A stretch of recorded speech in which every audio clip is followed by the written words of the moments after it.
A picture is worth 1,000 words. That's a saying that has been made famous in the 1920s by Fred R. Bernard, who is often credited with its popularity. These are my pictures, and here are my words. Now, on this particular day, I drove to Grassfield High School for a field hockey game. It was early in the school year. I don't even think classes had been in session for more than 2 weeks, and wouldn't you know it, that I missed the game? As I was packing up to go home, I heard a sound that immediately brought me back to my childhood. Baseball practice. And if you know anything about me, you would know that a smile came immediately over my face. See, baseball is the first organized sport I ever played, and I was fairly decent. I even played 1 year in college, as my school was building a baseball program from scratch. Now let me be the first to tell you that we weren't very good. Either way, on this night I found my way to the diamond and watched in envy as the kids fielded ground balls and tracked down hard-hit fly balls to each outfield. I go to catch the eye of the assistant coach, and we talked for a bit, and he gave me the okay to take a few pictures. See, this picture gives the illusion that the catcher is all alone at the plate. He is alone, but for only a moment. This moment is captured in between batters, watching, waiting for what will happen next. He knows that even though baseball season is months away, that the team must earn their keep at practice 6 months before the first pitch. This is fall ball training, if you will.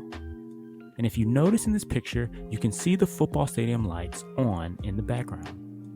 It's football season when this picture was taken. And underneath those lights, it was the field crew.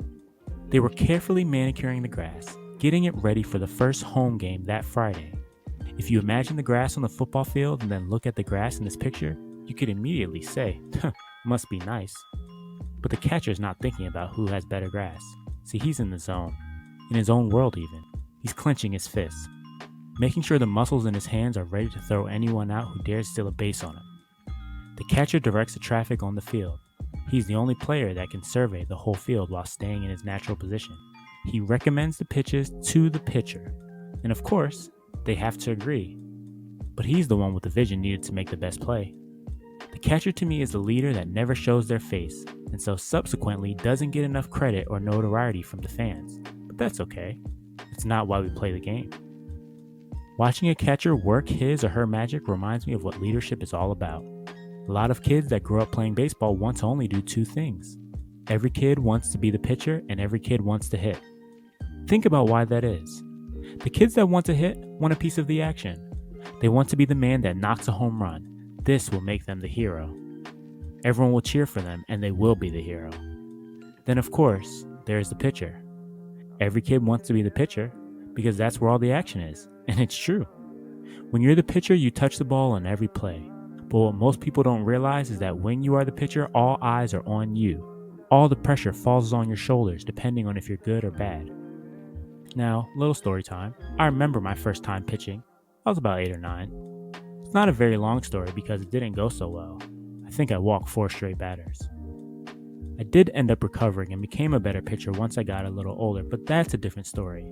See, what most kids fail to realize is that being the catcher is also the position where you touch the ball in every play, and there's so much we can learn from the catcher by their mindset and their responsibilities. The catcher must show up every day with their hands on their knees, in the dirt, to make sure that the defensive strategy is perfectly executed.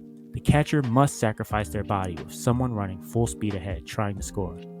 They are the last line of defense, the difference in points scored. They must be patient, waiting for the right scenario to set up their opponent. They must be strong to take the bruising from a poorly thrown ball. They must be positive to uplift the pitcher that might be struggling. The catcher must also have the emotional intelligence to keep their cool, knowing when exactly to call a timeout and regroup. The catcher is oftentimes like a coach that plays the game, telling each player where to relay the ball, and is often responsible for the shifts in the infield with their hand signal. This young man is surveying the land, anticipating what could and should go wrong and preparing for that. He's not dwelling on the grass being less than ideal, or the band practicing their songs next to the football field getting ready for the home opener. No, he's preparing to lead his team for that first pitch come spring. Most want to be the batter, or the pitcher like I said, but when it comes to surveying the land and leading the troops, few can do it better than the man with the gear and the mask on his face.